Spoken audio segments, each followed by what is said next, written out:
नमस्कार, मेरे YouTube channel में आप सभी का स्वागत है और आज मैं टीचिंग मेथडोलॉजी की 4th टॉपिक के साथ आपके सामने आई हूँ। पहले पिछली कक्षाओं में अगर हम बात करें तो हमने phases of teaching, level of teaching और टाइप्स ऑफ टीचिंग की बात की थी। आज मैं आपके सामने एक नया टॉपिक लेकर आई हूँ जिसको कहते हैं अप्रोचेस ऑफ टीचिंग या फिर शिक्षण का उपागम। अगर उपागम की बात करें तो मुद्दा है कि उपागम होता क्या है।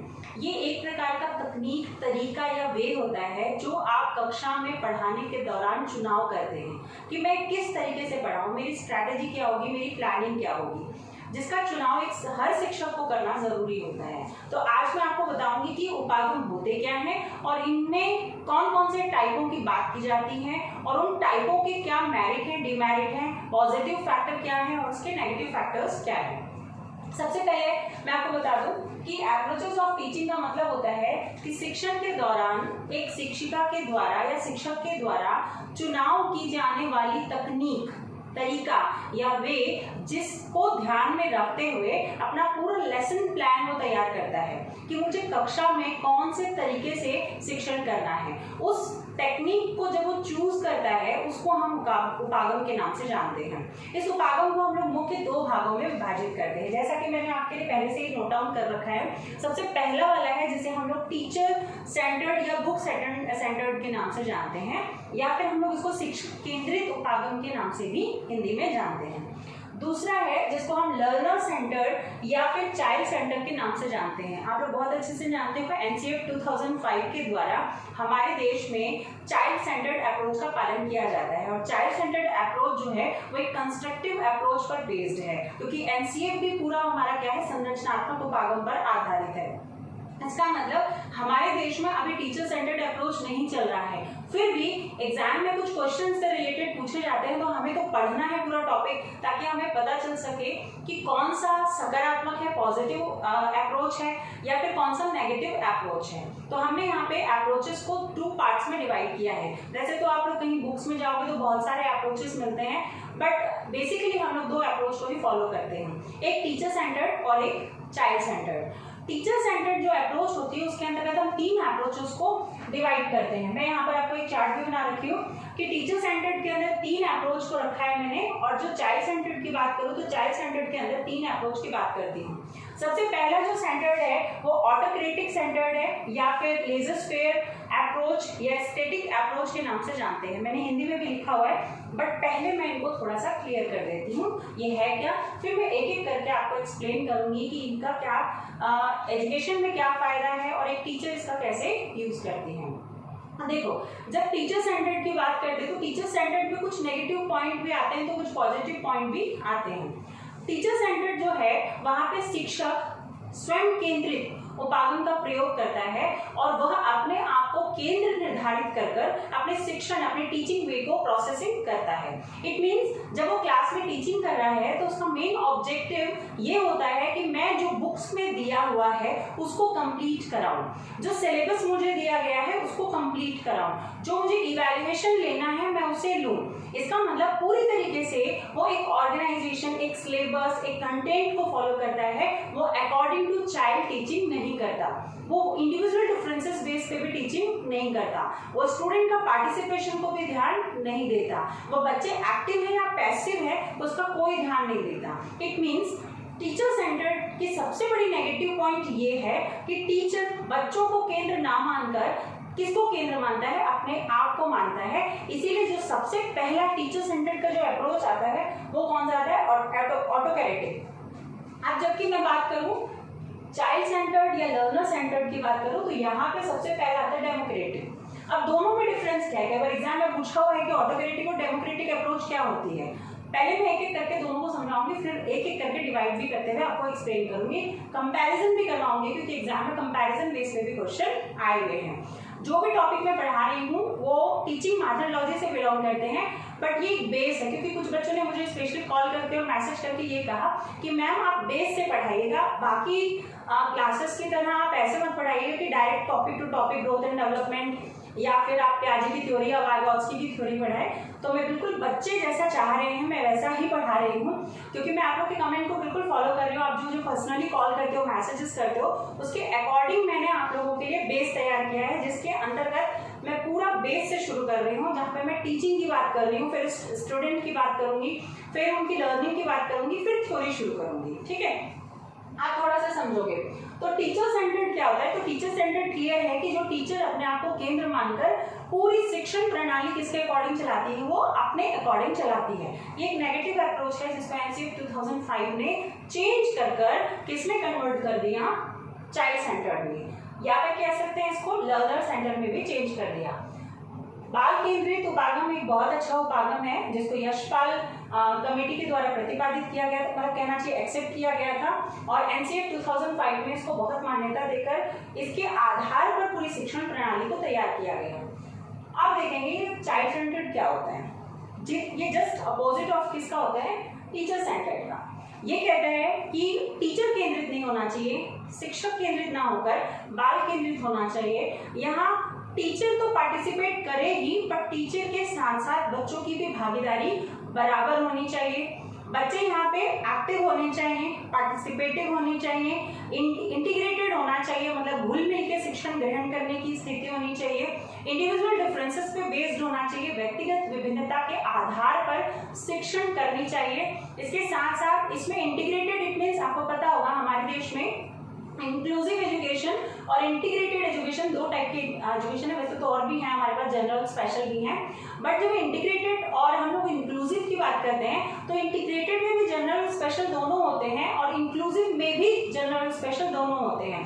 बट दोनों में डिफरेंस क्या है? देखो, इंटीग्रेटेड में हम लोग बेसिक फैसिलिटीज प्रोवाइड करते हैं स्कूल्स में, बट जब इंक्लूसिव एजुकेशन की बात करते हैं तो वहां पर बेसिक फैसिलिटीज प्रोवाइड करने के साथ साथ हम जनरल स्पेशल दोनों को स्पेशल फैसिलिटीज भी प्रोवाइड करते हैं according to their needs. It means integrated में सिर्फ बेसिक फैसिलिटीज देंगे स्पेशल चाइल्ड्स को, और जबकि इंक्लूसिव में हम बेसिक फैसिलिटी के साथ साथ स्पेशल फैसिलिटीज भी प्रोवाइड करेंगे ताकि उनकी आवश्यकता के अनुरूप हम उन्हें क्या कर सके? शिक्षण दे सकें, उन्हें हम बढ़ा सकें। तो चाइल्ड सेंटर्ड के अंदर इंक्लूसिव एजुकेशन ऑटोमेटिकली क्या हो जाता है?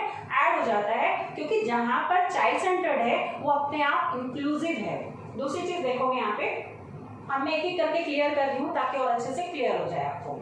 टीचर सेंटर्ड के अंदर सबसे पहली अप्रोच है जिसका हम लोग बात करेंगे, तो वो है ऑटोक्रेटिक स्वेच्छाचारी उपागम। आप स्वेच्छाचारी उपागम क्या है थोड़ा सा समझते हैं। इसके अंतर्गत शिक्षक केंद्रित उपागम को भी कहा जाता है, क्योंकि ये शिक्षक अपनी इच्छा के अनुरूप शिक्षण करता है।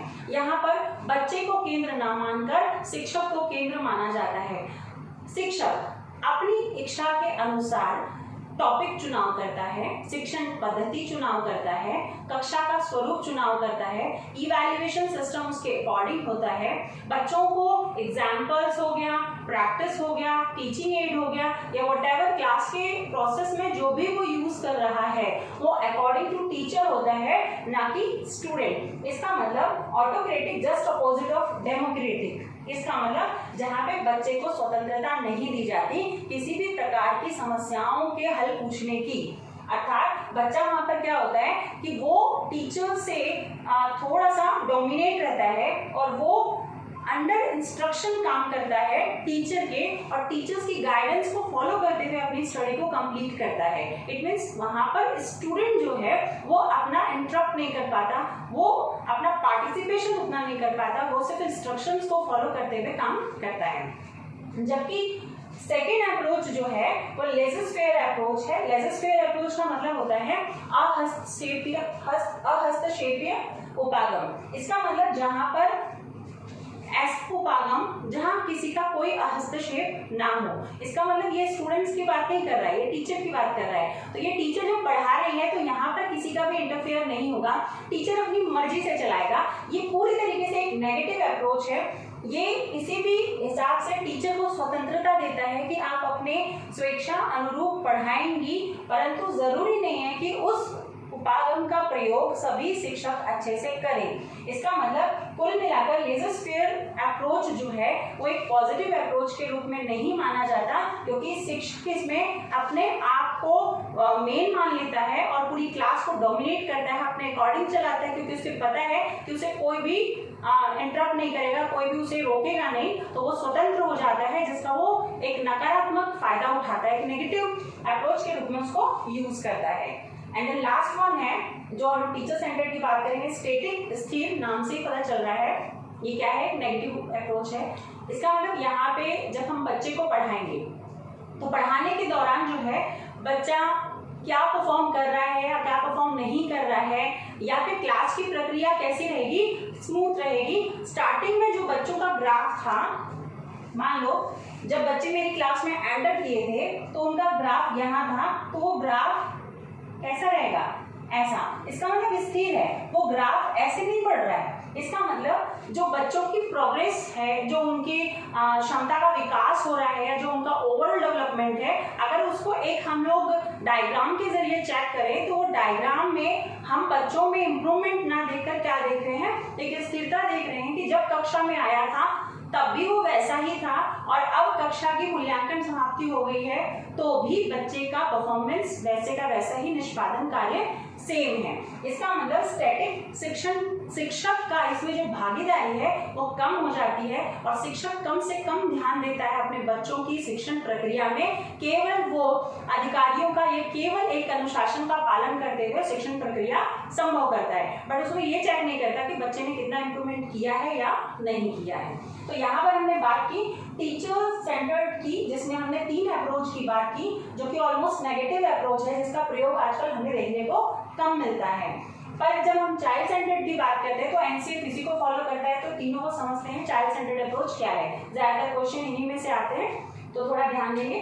डेमोक्रेटिक प्रजातांत्रिक अप्रोच जिसको कहते हैं, डेमोक्रेटिक का नाम ही आपको पता है क्योंकि हमारा देश भी प्रजातांत्रिक देश है, जहाँ पर हर नागरिक को स्वतंत्र रहने का, खाने का, पहनने ओढ़ने का। वैसे ही एक क्लास का ऐसा एनवायरनमेंट क्रिएट करना जहाँ पे पर स्टूडेंट को फ्रीडम हो अपने थॉट्स एक्सप्रेस करने का, अपनी प्रॉब्लम्स शेयर करने का, और प्लस एक बर्डन में नहीं पड़ने का, एक फ्री एनवायरनमेंट में जहाँ पर वो कंस्ट्रक्टिव हो सके, जहाँ पे वो एक्टिव हो सके, जहाँ पे वो पार्टिसिपेट कर सके, जहाँ पे वो लिंक और कोऑर्डिनेट कर सके, प्लस अपनी जो इच्छा है, जो अपनी डिजायर है, जो उसके एम है, वो फुलफिल कर सके। इट मीन्स यहाँ बच्चे को एक स्वतंत्र वातावरण देकर हम क्या करते हैं, उसका विकास करते हैं, उसका ओवरऑल डेवलपमेंट करते हैं। इसको डेमोक्रेटिक कहते हैं और इस विकास में शिक्षक पूरी भागीदारी बताता है। दूसरा जो है पार्टिसिपेटिव सहभागिता उपागम के नाम से जानते हैं। अब पार्टिसिपेटिव नाम से पता चल रहा है कि यहाँ पे ऐसा अप्रोच है जहाँ पे टीचर क्या कहता है। यहाँ पे तो डेमोक्रेटिक में टीचर बच्चे को स्वतंत्र एनवायरनमेंट दे रहा है ताकि वो अच्छे से स्टडी कर सके, रीड कर सके। बट जब पार्टिसिपेटिव की बात करते हैं तो पार्टिसिपेटिव का मतलब ये कि बच्चा तो पार्टिसिपेट करेगा ही, डेमोक्रेटिक में तो यही कह रहा है, बट नया क्यों बनाया, क्योंकि यहाँ पे शिक्षक भी पार्टिसिपेट करेगा। ये जो है मोटर लर्निंग पे बेस्ड है। लाइक जैसे कि मैं छोटी प्राइमरी क्लासेस में हम लोग अगर कोई भी पोएम या प्राइमरी में कोई भी पोइट्री सिखा रहे हैं, स्टोरी सिखा रहे हैं, तो हम क्या करते हैं, थोड़े से बॉडी एक्सप्रेशन को मूवमेंट लेते हैं, फेशियल एक्सप्रेशन होते हैं, हमारे कुछ जेस्चर्स होते हैं, उनको चेंज कर करके हम अकॉर्डिंग टू अट्रैक्टिव पार्ट बनाते हैं ताकि बच्चों का अटेंशन क्रिएट कर सके। इट मीन्स यहाँ पे अगर मैं कोई भी बनाऊँ, ट्विंकल ट्विंकल लिटिल स्टार अगर पोइट्री पढ़ा रही हूँ तो मैं बॉडी मूवमेंट्स करूंगी, फेशियल एक्सप्रेशंस करूंगी। इट मीन्स मैं खुद पार्टिसिपेट कर रही हूँ ताकि बच्चा मुझे देखकर पार्टिसिपेट कर सके। इसके साथ साथ देखा होगा डांस टीचर जब तक खुद डांस नहीं करेगा तो स्टूडेंट कहाँ से करेंगे, सिंगिंग टीचर नहीं करेगी तो आप बच्चे उसको कैसे फॉलो करेंगे। आप कोई भी काम कर रहे हो, कोई भी आर्ट एंड क्राफ्ट कर रहे हो, कोई भी पीटी कर रहे हो, कोई भी एक्सरसाइज कर रहे हो, योगा कर रहे हो या मेडिटेशन कर रहे हो, कोई भी कार्य कर रहे हो, चाहे लेबोरेटरी में टीजीटी पीजीटी की बात करूँ, तो हर जगह टीचर उसको डेमोन्स्ट्रेट करके दिखाती है और देन बच्चे उसको फॉलो करते हैं। इट मीन्स टीचर का पार्टिसिपेशन एक्टिव बना रहता है और उसको फॉलो करते हुए बच्चे अपने आप क्या होते हैं, एक्टिव हो जाते हैं, पार्टिसिपेटिव होते हैं, क्योंकि उनका हेजिटेशन तब रिमूव हो जाता है जब टीचर खुद एक्टिविटीज कर रही है, खुद वो काम कर रही है जो बच्चे करना चाहते हैं, तो वहां पे उन्हें एक फ्रीडम एनवायरनमेंट मिलता है। एंड देन लास्ट वन है डायनेमिक गतिशील अप्रोच। अभी डायनेमिक क्या होता है, देखो नाम से ही पता चल रहा है, गतिशील का मतलब समय के अनुसार जहां बदलाव आ जाए। इसका मतलब एक डायनेमिक अप्रोच वो अप्रोच है जहां पर according to generation, according to situation, according to need, according to environment, teacher अपने पढ़ाने की स्ट्रैटेजी को चेंज कर देता है अकॉर्डिंग टू चाइल्ड। यहाँ पर हम लोग क्या करेंगे कि बच्चा अकॉर्डिंग, जैसे मान लो अब मुझे जॉब करते हुए मान लो 10-15 साल हो गया, तो मैंने जो स्टडी की है वही थोड़ी ट्रांसफर करूंगी मैं आपको पढ़ाने के लिए भी तो खुद स्टडी करती हूँ कि नए टेक्निक क्या है, नए टाइप के क्वेश्चंस क्या है, पूछने का वे चेंज हो गया है। अगर मैं बात करूँ सीटेट की तो 2011 में आया था, डीएसएसपी की बात करूँ तो पता नहीं कब से चला आ रहा है, केवीएस की बात करूँ तो एग्जाम के पैटर्न भी तो चेंज हो गए, एग्जाम का लेने का तरीका चेंज हो गया, तो एग्जाम के क्वेश्चन भी तो चेंज हो गए, तो उनके अकॉर्डिंग मुझे क्या करना पड़ रहा है, अपने आप को अपग्रेड करना पड़ रहा है, अपडेट करना पड़ रहा है। तो यही है डायनेमिक अप्रोच। यहाँ पर teacher according to students, according to need और अकॉर्डिंग टू एनसीएफ सिलेबस या कंटेंट के अकॉर्डिंग क्या करती है, वो अपने आप को मॉडिफाई करती है, चेंज करती है। ये हमारे पास जो है अप्रोचेस ऑफ टीचिंग है, जिसको मैंने आपको टीचर सेंटर्ड और लर्नर सेंटर्ड दोनों में डिफरेंस भी बताया है। इसके कुछ पॉइंट्स मैंने यहाँ भी लिख दिए हैं, ये जो है इनको थोड़ा सा समझेंगे। अब इंटीग्रेटेड किसकी क्वालिटी है, टीचर सेंटर्ड की है या चाइल्ड सेंटर्ड की है? इंटीग्रेटेड किसकी क्वालिटी है, मतलब एकीकृतता किसका मुख्य गुण है? तो ध्यान रखोगे एकीकृत जो है टीचर सेंटर्ड का गुण नहीं है, किसका है वो? लर्नर सेंटर्ड का है। इसका मतलब इंटीग्रेट होकर मिलाकर पढ़ाने की प्रक्रिया कहाँ होती है? चाइल्ड सेंटर्ड में होती है। आपको मैं राइट और क्रॉस कर रही हूँ जिससे आप समझ जाएंगे। तो इंटीग्रेटेड करना कहाँ का काम है? चाइल्ड सेंटर्ड में। सब्जेक्ट सेंटर्ड कौन होता है? सब्जेक्ट सेंटर्ड होता है ये। इसका मतलब मैं इसे रॉन्ग कर रही हूँ। रॉन्ग का मतलब क्या है कि ये टीचर सेंटर्ड अप्रोच में फॉलो किया जाता है। डिसिप्लिन किस में होता है? डिसिप्लिन दोनों में होता है, पर ज्यादा कहाँ होगा? टीचर सेंटर्ड में, क्योंकि टीचर वहाँ पे डेमोक्रेटिक वे में पढ़ा रही है, वहाँ पे दबाव और प्रेशर में पढ़ा रही है। अच्छा, इनडायरेक्ट लर्निंग क्या वहाँ होगी? डायरेक्ट लर्निंग हमेशा लर्नर वाले सेंटर्ड में होता है, क्योंकि वहाँ बच्चा पार्टिसिपेट करेगा, बच्चा भाग लेगा, तो उसकी लर्निंग क्या होगी? डायरेक्ट होगी। बट जब हम लोग टीचर सेंटर्ड की बात करते हैं तो वहाँ लर्निंग क्या होगी? इनडायरेक्ट होगी। मतलब बच्चा जो है अप्रत्यक्ष रूप में सीखेगा, किसमें? टीचर सेंटर्ड में। और चाइल्ड सेंटर्ड में प्रत्यक्ष रूप में सीखेगा। अनुशासन किसमें रहेगा? अनुशासन टीचर सेंटर्ड में रहेगा, जबकि अनुशासन उसमें भी है बट उसमें इससे कम रहेगा, क्योंकि बच्चों को वहां पर फ्रीडम होगी। पैसिव कहाँ होंगे? पैसिव यहाँ होंगे, पर एक्टिव कहाँ होंगे बेटा? एक्टिव आपके ज्यादा कहाँ होंगे? वो होंगे चाइल्ड सेंटर्ड में होंगे। तो ये आपके एक्टिव चाइल्ड सेंटर्ड में है। नेगेटिव अप्रोच कौन सी है? टीचर सेंटर्ड है। जबकि पॉजिटिव अप्रोच कौन सी है? Child centred. इंडिविजुअल लर्निंग कहाँ पर होती है? बच्चों की व्यक्तिगत विभिन्नता पर कहाँ ध्यान दिया जाता है? तो वो कहाँ दिया जाता है? किस पे? चाइल्ड सेंटर्ड में। और अगर कंस्ट्रक्टिव अप्रोच को कौन फॉलो करता है? तो वो कौन फॉलो करता है? आपका चाइल्ड सेंटर्ड। क्रॉस जिस पर किए हैं उसका मतलब ये है कि वो टीचर सेंटर्ड को फॉलो करता है, और जस्ट इसका अपोजिट कर दोगे, जिनका क्रॉस किया उनका जस्ट अपोजिट कर दोगे तो वो किसको फॉलो करते हैं? लर्नर चाइल्ड सेंटर को। और जिनके राइट टिक किया है मैंने, अगर इसका अपोजिट कर दोगे तो वो किसको फॉलो करते हैं? टीचर सेंटर्ड को। उम्मीद करती हूँ आज का टॉपिक आप सभी को समझ आया होगा, और धीरे धीरे मैं टॉपिक्स का थोड़ा सा मेरे ख्याल से लेंथी भी हो सकते हैं। और अपने कमेंट करना ना भूलिएगा जरूर, अच्छा बुरा जो भी लगे, या किसी भी प्रकार की कोई भी प्रॉब्लम समस्या हो मेरे टॉपिक से रिलेटेड हो तो जरूर मुझे सलाह दें। और सब्सक्राइब करें, लाइक करें और शेयर जरूर करें, लोगों तक पहुंचाएं। धन्यवाद।